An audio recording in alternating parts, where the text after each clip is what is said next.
think the main big issue is that it's so normalized in our society that people see you as the weird guy when you're not drinking. Taking advice is one thing, but implementing it in your own life is a whole nother ballgame. And that's what all this is about. In this series, we're gonna react to clips from the greatest minds, the best lessons that they teach, and we're gonna discuss on how to implement those lessons in our own lives. Self-improvement is for sure not easy, but if you can just apply one of these things in your own life, then you're way ahead of the majority.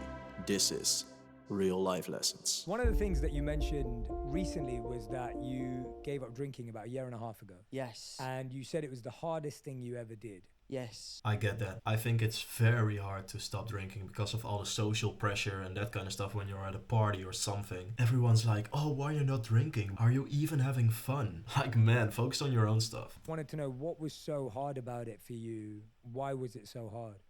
It's interesting. I didn't one day wake up and say, I'm giving up drinking.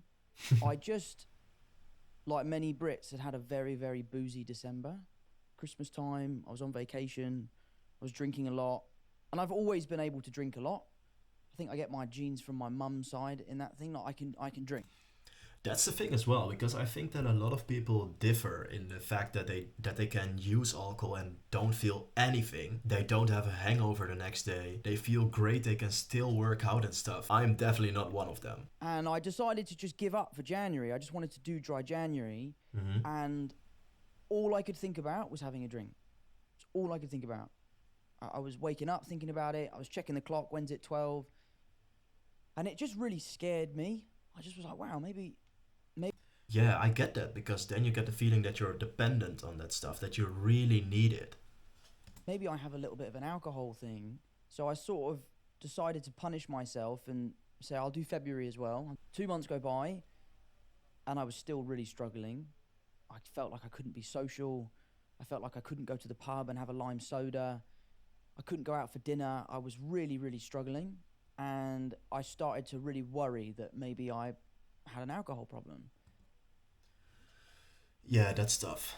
I think that alcohol, when you drink it, gives you such a feeling that you can take on the whole world, you know? Because you're so under the influence. You're not scared to walk up to someone. You're not scared to go to social places. You're not scared to say something that's on your mind, because you really get impulsive when you drink alcohol. And in some ways that's very good, because a lot of people still get stuck in their head and overthink too much. But on the other side, what if you send a text message that you didn't want to send? Or what if you end up in a fight because you couldn't set your ego aside? Those are some things to really think about.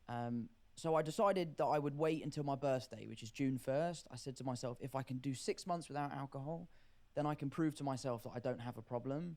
And by the time I had got to June 1st, I was the happiest I've ever been in my life. Things that would go wrong on set that would normally set me off, I could take in my stride. I had such better mental clarity. I felt healthier, I felt fitter. And I just sort of said to myself, like, why am I enslaved to this drink? Why am I so obsessed by the idea of having this drink? Yeah, and I would look back and recognize that I would go to events for work and be like, I can't enjoy myself until I've had a few beers.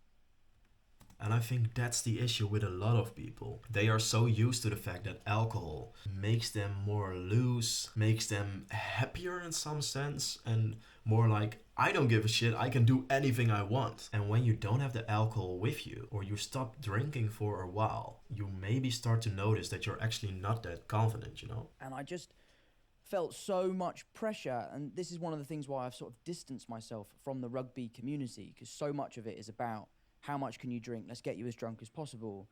And it's honestly been the best thing I've ever done. I'm a year and a half into it now. It doesn't even cross my mind. I've found amazing replacements that I think are fantastic. Ones that are also really healthy. I found this one beer that it's full of electrolytes and it's, you know, the carbohydrates in it are long-lasting energy. So like having a beer is now actually like a really healthy thing. I'm really lucky that all my friends are super supportive about it. I've never run into that scenario where my friends are like, oh, go on, just have a beer, like you're fine. They've always sort of really supported me. And I don't want to be that person that's saying to people, you should get sober, you should get sober.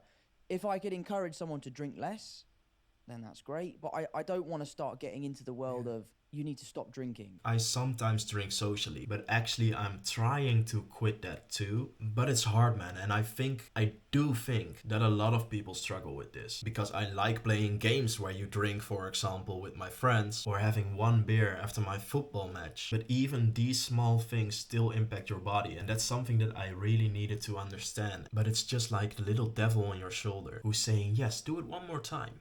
It will be fun. But one thing that I do notice is that more often I talk to someone and he or she says, oh, maybe I want to stop drinking as well. Oh, I always struggle with the same things that you are right now. And I think the main big issue is that it's so normalized in our society that people see you as the weird guy when you're not drinking. But definitely remember that that isn't the case. Remember that you're taking care of yourself and that you're really thinking about what kind of impact this has on your body. I would drink and drink and drink and drink, and then you would just reach that moment where you're like, wow, I shouldn't have had that last beer. And you wake up the next day and you have a terrible headache and you're suffering. I bought one of those rings that will tell you about your sleep. Yeah, Aura ring. Yeah, and it was Yeah, amazing love because I those, couldn't yeah. sleep. I was like, why can't I sleep? I'm working 14 hours a day. I'm doing 2 hours in the gym. I'm eating really healthily and I can't sleep. What's wrong with me?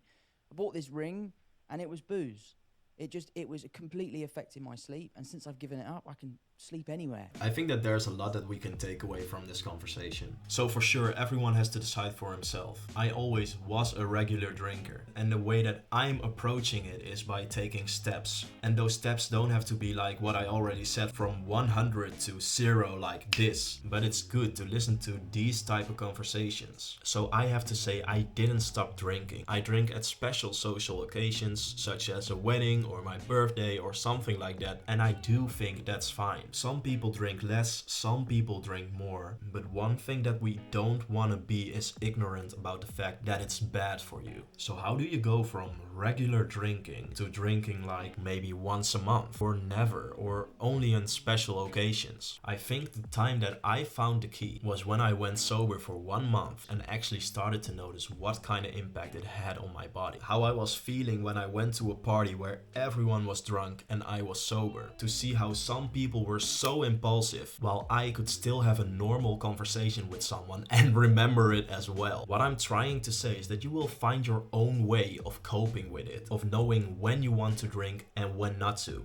Because when you go 1 month without it, you will have to say no sometimes. And that's good, because for a lot of people I think there is a social pressure. Why are you not drinking? Ah, you're so boring. If you go 1 month without it, you will see that these words from those people don't kill you. And that way you will start to understand that you can decide for yourself when you want to drink or not. And I think that's the most important thing. So that's the way that I would take away this lesson and incorporate it in your own life. If you want to check out the full conversation between Jay and Tom, then you can click on the first link in the bio. And then I'll see you guys at the next one.